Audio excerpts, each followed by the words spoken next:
folks that were out there, we determined that there was more indicators that there was foul play involved. We have identified that body at this point. It's a young man, 18 years old, Anthony Xavier Luna. Javier being spelled with an X. So Anthony Xavier Luna, 18 years of age. Anthony was last seen getting into a black car and leaving Southwest High School back on August 27th. He was a high school student there at Southwest High School. He was being picked up by somebody there at Southwest. And obviously at this point, we don't know who that was, but we are asking anybody with information on who that may have been that picked up Anthony Luna on the 27th, on or about the 27th of August, to please give us a call. And I will give you that number here shortly to call. On September 11th, family called BCSO. Anthony was filed at that point as a missing person. There is evidence in this case, and I can't be more specific than that at this point. I won't part with the information. There is evidence at this point that it's at some point around that time, he was around the 410 and 90 area, possibly near the street of Gunsmoke. There's indications that he was there at that time. Whether he was alive and well at that time, we just don't know. But what we do know is that there's evidence that he was in that area. So just a bit of background on Anthony. Anthony is not somebody we would consider being involved in a high-risk lifestyle personally. I don't believe that he was involved in hard drugs. I don't believe that he was involved in organized crime.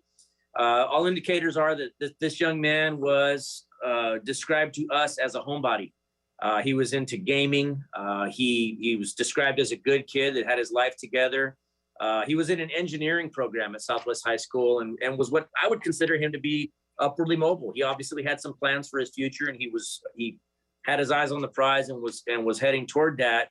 He was planning to be a U.S. Marine. And so by all indicators, it's a good kid that something bad happened to him.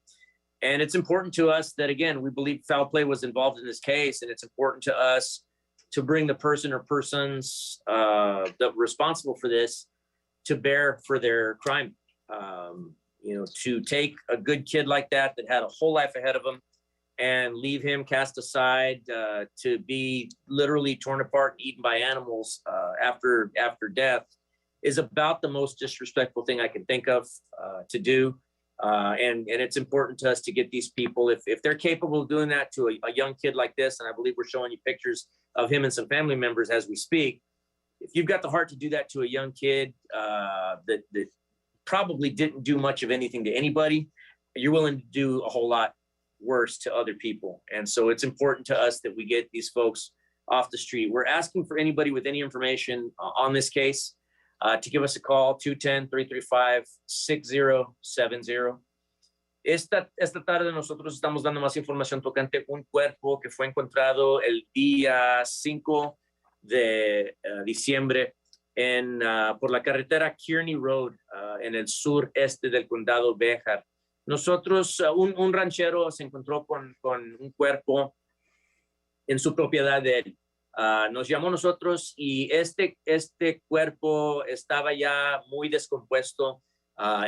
Nosotros notábamos que estaba ahí por mucho tiempo y que pues ya lo que quedó del cuerpo lo habían desparramado animales, desafortunadamente, y era básicamente un esqueleto.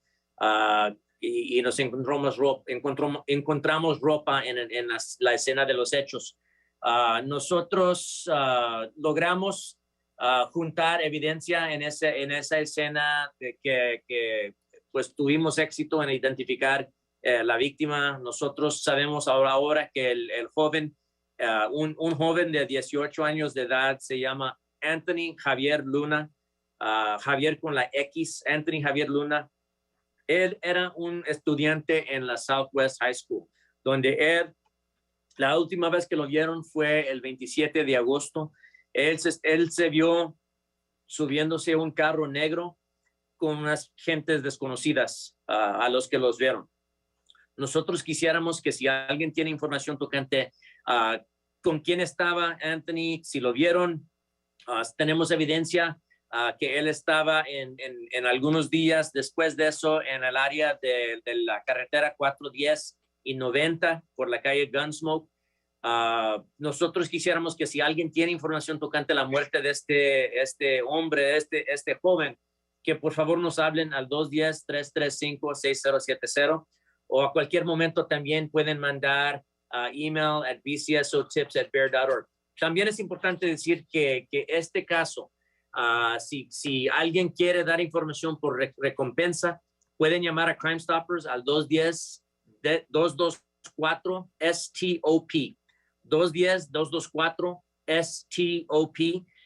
Puede ser anónimo y hay recompensa en los casos de Crime Stoppers. Entonces nos pueden llamar al Crime Stoppers 210-224-STOP o al Departamento del Sheriff del Condado Bexar al 210-335-6070 a cualquier momento. I didn't add in the English briefing that you can also call this case in to Crime Stoppers if you get any information on the disappearance or death of Anthony Xavier Luna. You can call Crime Stoppers at 210-224-STOP. Are there any questions on the disappearance and death of Mr. Luna?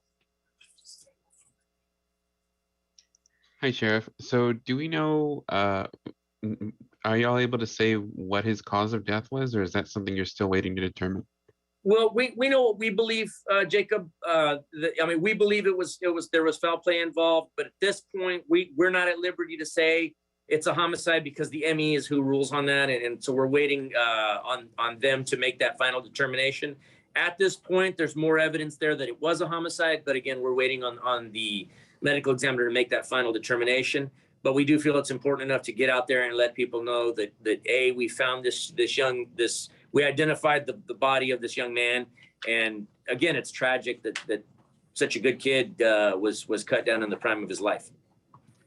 You mentioned that there was no evidence that he was living a high-risk lifestyle.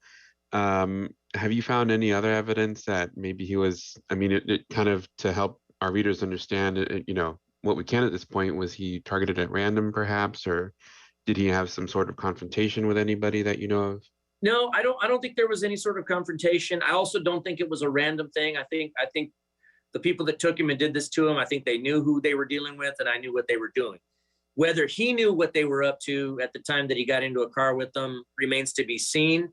From what's been described to me, at the time that he was getting in, he wasn't under any duress. It appeared he knew these people, but yes, I don't think they just targeted a young kid at random, which obviously we know that does happen from time to time, but here in this instance, I don't think that was the case. I think these bad actors knew what they were doing, and they knew who they were doing it to. And sorry, go ahead. I'm sorry. You mentioned that there's a few actors. Do you know more or less how many people there were in the car? We don't. At this point, all we know is it's one person in the car at least. What I can tell you is that it's very difficult. Just kind of anecdotally speaking, I would think it would be very difficult for one person, because this is a young man. He's 18, but he's not a little child. It would have been difficult to get this young man out into the country where he was, get him to hold still, get him to hold him down, and then do what was done to him with only one person. So just based on a hunch, it appears there had to have been at least two, if not maybe more people involved in this. Sheriff, a couple of things. Could you say that in Spanish? And also, could you give me the common spelling or how you spell the name of Javier? Sure. Anthony Xavier Luna, but it's Javier with an X, Xavier. Nosotros pensamos ahorita que fueron más que un sospechoso que cometió este delito, que cometieron esto contra este joven. Aunque él es un joven, él no era persona chiquilla. Entonces, para nosotros, yo pienso que cuando menos dos sus sospechosos se juntaron para hacerle esto al joven nosotros, cuando me dieron la descripción de lo que pasó la última vez que lo vieron metiéndose el carro, no se aparenta que lo llevaron a fuerza, Se aparenta que él conoció a la persona que se estaba metiendo en el carro, pero desafortunadamente en estos momentos nosotros no sabemos quién fue la persona o personas que estaban en ese carro, pero para nosotros no pensamos que fue una persona desconocida, sino que nosotros pensamos que los sospechosos, el sospechoso o sospechosos que le hicieron esto al joven, que ellos sabían con quién estaban, a quién le estaban haciendo este daño y por cuál razón. Any other questions? Yes, Sheriff. Can you describe to us the property where this was found? I know you said the ranch owner was getting ready, preparing the area for his cattle, if that's correct. But was he found like kind of in the center of the ranch, on the edge of the property? Was it in a wooded area, et cetera? Yeah, Jacob. Kearney Road is very narrow in that area. It's just a very narrow road. In fact, I don't think two cars can pass going in opposite directions. I think one's gonna have to pull over to let the other go. It's heavily wooded on both sides. You can't see more than 10 feet into that side of the road. On the other side of the road, there is a huge pond that I've never actually seen a pond come all the way up to the roadway to the extent this one did. It's kind of weird. I'm used to seeing property and then a pond out in the middle of a property. But in this instance, that water comes all the way up to the road. I mention that because that's on the opposite side of the road. On the side of the road where the young man was found, it's very, very marshy. It's almost like swampy ground that you're walking on. Tells me the water table's probably pretty high. There's a lot of groundwater there because it really hasn't been raining a whole lot. But the area where this young man was found was very marshy, very mushy dirt, probably due to, again, the big pond across the highway. But it's very heavily wooded. I guess I actually walked back into the area. I would almost feel like I don't think somebody found this while they had this victim. I would almost, again, it's just speculation on my part, but it's almost like they knew that the property was there or they had been out there before. I just don't know. But so the side of the road where the young man was found, there's trees all the way up to the road. Matter of fact, the barbed wire fence that I saw was actually 10 feet into the tree line. There's a barbed wire fence there. And then you probably walk back through a trail about 40 or 50 yards with brush. But there's some game trails where it's obvious deer, coyotes, armadillos, whatnot have been following game trails. So you're able to walk down a pathway. And this young man's remains were very close to there. So I would say all said and done, the remains were probably the first part of the remains that we found were probably, 50 yards off the roadway, 50 or 60 yards off the roadway. And then the rest was kind of spread out. But it's a pretty wooded area with undergrowth that's probably chest high to me. So probably waist high to most, not the tallest guy in the world, but it's pretty rough country, rough terrain where he was found. I see. Thank you, Sheriff. So he was, I guess where his body was, they would have probably gone down that that game trail that you described to reach Yes, it. sir. Yes, sir. And look, I don't know if this crime was done during the day or at night. No way for us to know at this point. But I can tell you it would have been pretty difficult to navigate at night without a light. So, maybe some passersby saw flashlights making their way through the woods one night, and they'd like to share that information with us. Again, the number to call is 210-335-6070, or they can email us at 24/7 at bcsotips@bear.org. And I'm sorry, one last question. So you mentioned this, it sounds like it's a pretty extensive crime scene, 100 yards, and you mentioned there's 2 parts of the remains. About how long did it take you to find everything? Was it just one day or did you have to stay there for some time?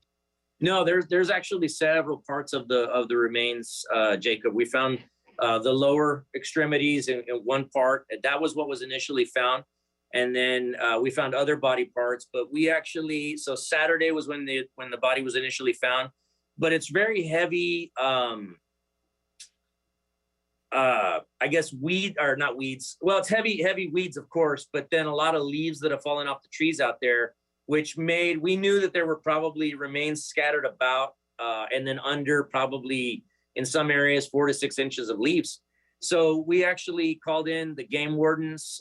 They have a cadaver dog that they assisted us with in helping to find a lot of the further remains that we were able to find. So we came out initially Saturday, and then Sunday, I'm not sure what took part as far as the search, but then we completed the bulk of it on Monday with the assistance of the game wardens, with a very talented cadaver dog that we've actually worked with in the past that helped us find a lot of the rest of the remains. Got it. Thank you, Sheriff. I appreciate it. Thank you. Are there any Una other questions? pregunta. Yes, sir. La mamá de este jovencito previamente había dicho que lo habían visto con 2 familiares, incluso reveló 2 nombres y en un flyer están sus fotografías. ¿Usted sabe si esas personas son personas de interés? Sé que hay personas de interés en este caso. Hay razón que nosotros tenemos que sospechar varias personas, pero las personas de interés son personas que nosotros ya sabemos que estaban con él en algunos días en este tiempo, y pues obviamente nos interesa hablar con esas personas. Si no han hecho nada, entonces no tienen nada que tener miedo, y es importante que ellos se comuniquen con nosotros antes de que nosotros los encontramos a ellos. Javier, ¿qué mensaje le manda a los responsables? Solamente que nosotros no vamos a descansar hasta que los pesquemos a ellos. Nosotros tenemos muchas ganas de arrestar a las personas responsables por hacerle algo a este joven.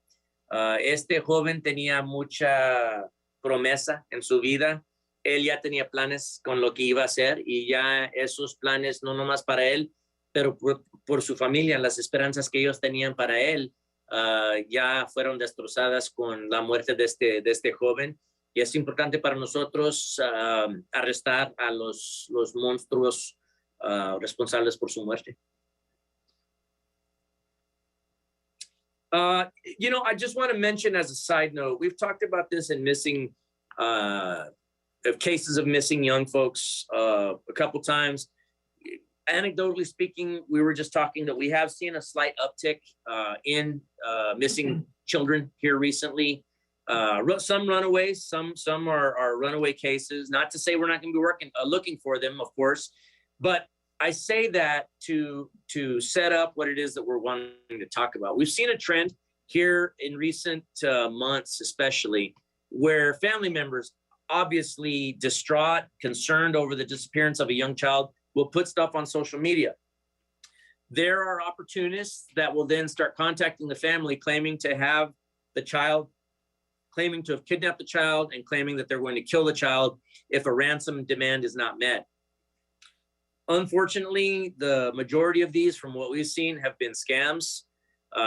Just people that have nothing to do with the disappearance of that child, but they see information on social media, and they see an opportunity for themselves to capitalize on a grieving family that may not be thinking straight, or they're so desperate to get their child back, they're going to pay any amount of money possible within their finances to get their child back. And so it's just especially predatory and sick that somebody would do that, would capitalize on a grieving mom or a grieving dad or grieving grandparents to try to make a quick buck. I just think it's almost as horrible as the people that would take a child and traffic a child in the first place are these people that are just looking to make a quick buck off of that nasty, ugly situation and capitalize on somebody's grief.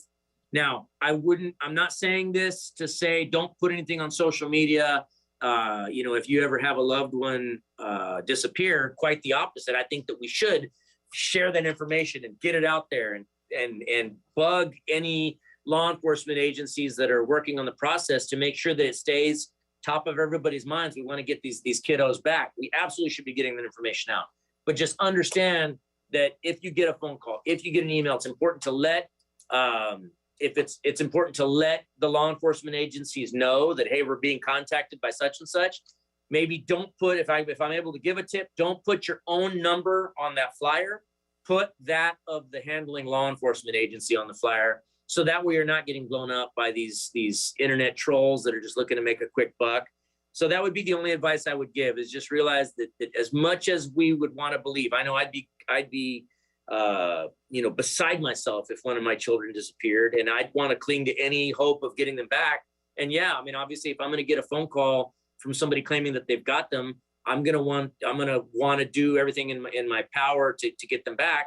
And unfortunately, people in that vulnerable situation would do a lot. And so if somebody does contact them and say, but don't call the cops, if I see a cop, we're gonna kill him. Yes, that sounds like a movie line, but it is some of the things that we've seen in these cases. People are tempted to not call the cops. I'm gonna go handle this myself, and I'm gonna see if I can get my son or daughter back. It's not gonna end well. So just let the law enforcement agency that's handling the case, or with jurisdiction in the case, give us a call and let us handle it, and we'll do what we can. Sheriff, did you briefly talk about the person of interest, or how many people of interest you have in this case? Well, that was one of the questions in Spanish. A reference was made to a social media post by, I believe it was the mom.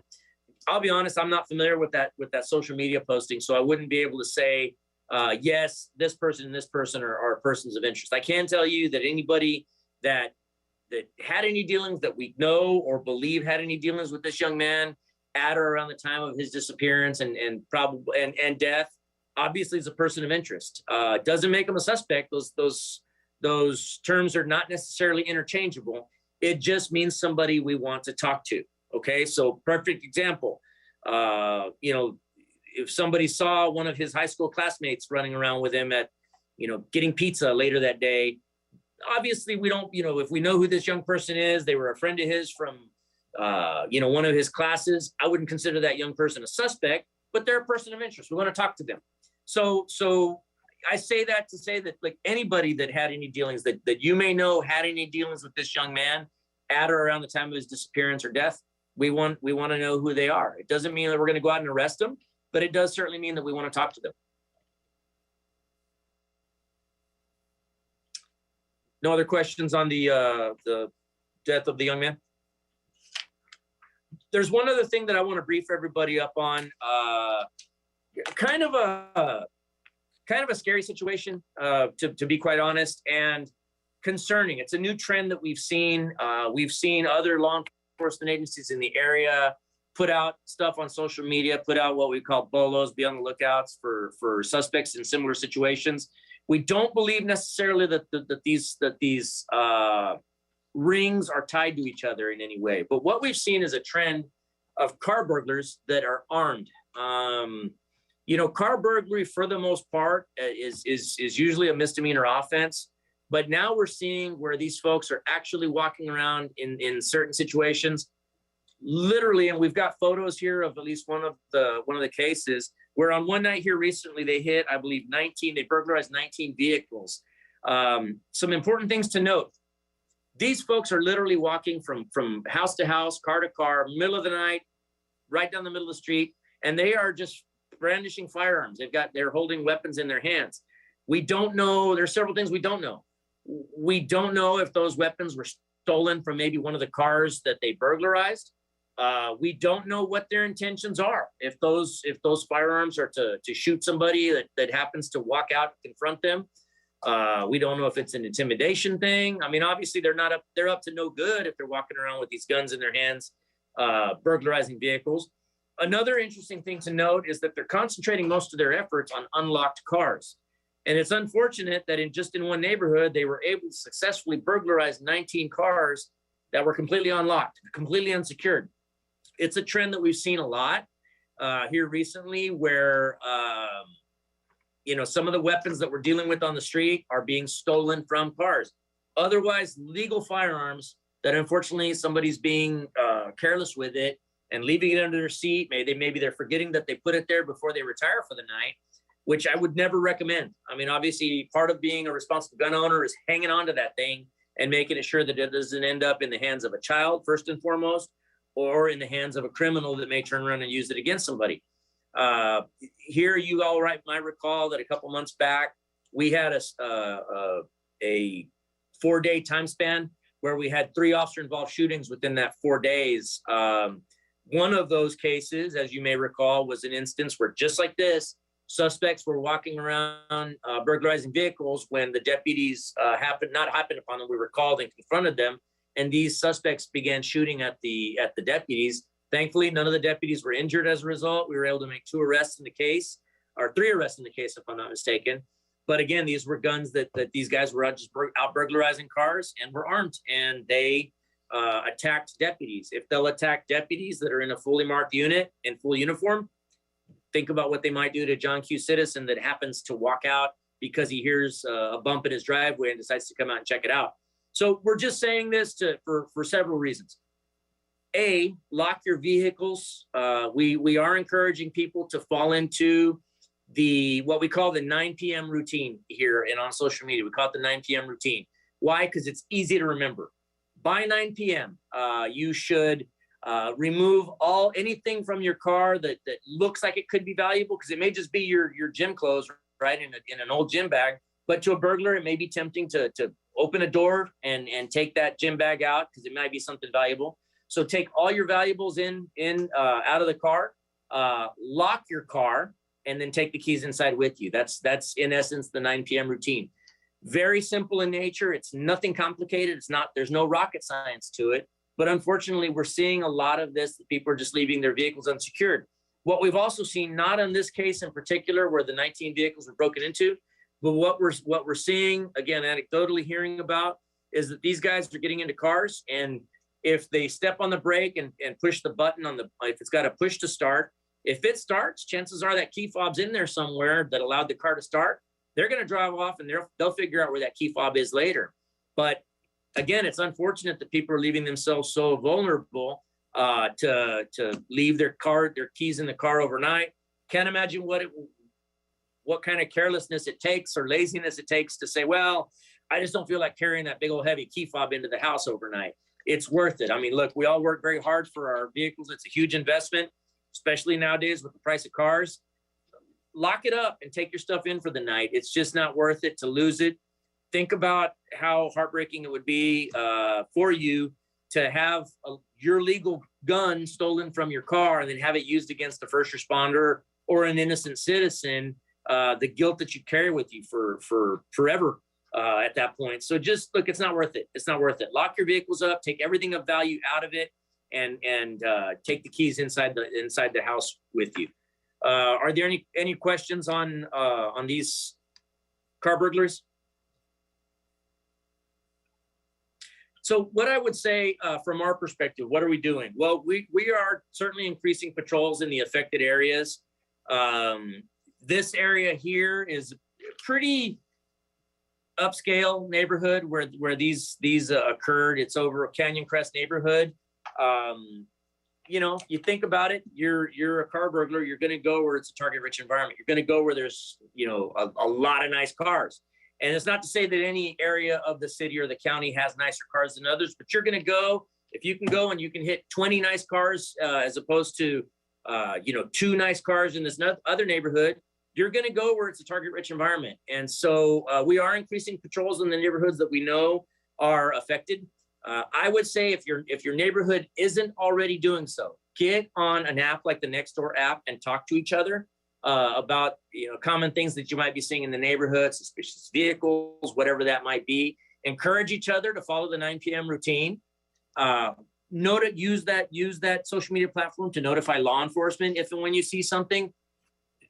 Now, these social media platforms are not a replacement for 911 or the non-emergency call. If you've got a suspicious vehicle driving down your street right now, right this second, and you need a deputy to come out, don't put that on social media. Don't send that to us via social media. That's a call to the non-emergency number. What you should probably put on things like Nextdoor is, hey, last night, while I was asleep, my Ring camera captured video of a van parked in front of my house and guys getting out and trying car doors. So something that's non-emergent at all, something that's already passed, you can certainly put that on social media or send it to us as a private message on social media But if it needs immediate attention from law enforcement, call us. Non-emergency number for the sheriff's office is 210-335-6000. For the San Antonio Police Department, 210-207-7273. So we are increasing patrols on our end. I would encourage everybody to get more active in their community, organize on things like Nextdoor and other social media platforms. And last but not least, get more involved in cellular on patrol. If your neighborhood doesn't have a cellular on patrol, get one. I know that the sheriff's office offers classes on cellular on patrol, and we'll help you get organized. And then I know the San Antonio Police Department also does similar things. And so give us a call and let us know if we can help you get more organized. Look, a more organized neighborhood is a safer neighborhood. There's just no other way to say it. And so we are asking everybody to help us out. Now, with regard to these suspects that we showed these pictures of on the string of burglaries, and I believe we'll show their faces again, they were actually seen using credit cards stolen from one of these cars at a convenience store. We've got some pictures. We've got some identifiers. I believe these will be on social media as well. There's some identifiers, some tattoos that are visible on these guys' arms. If anybody out there knows who they are, call it into Crime Stoppers, 210-224-STOP. Again, there is a reward in association with Crime Stoppers cases, and you can remain anonymous. Any other questions? Okay. Well, that concludes this briefing. We appreciate you all tuning in, and we will share any new information on any of these cases as we're allowed to. Thank you.